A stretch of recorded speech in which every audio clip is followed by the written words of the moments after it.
திருப்படல்கள் 1:1-6 முடிய. நற்பேறு பெற்றவர் யார்?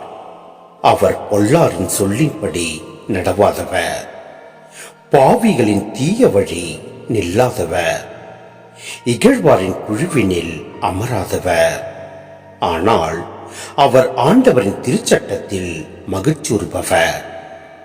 அவரது சட்டத்தை பற்றி இரவும் பகலும் சிந்திப்பவர்.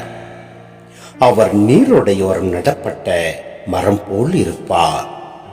பருவ காலத்தில் கனி தந்து என்றும் பசுமையாயிருக்கும் அம்மரத்திற்கு ஒப்பாவார். தாம் செய்வது அனைத்திலும் வெற்றி பெறுவார். ஆனால் பொல்லார் அப்படி இல்லை. அவர்கள் காற்று அடித்து செல்லும் பதரை போல் ஆவர்.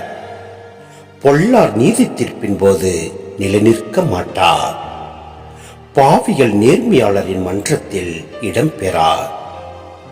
நேர்மையாளரின் நெறியை ஆண்டவர் கருத்தில் கொள்வார். பொல்லாரின் வழியோ அழிவை தரும்.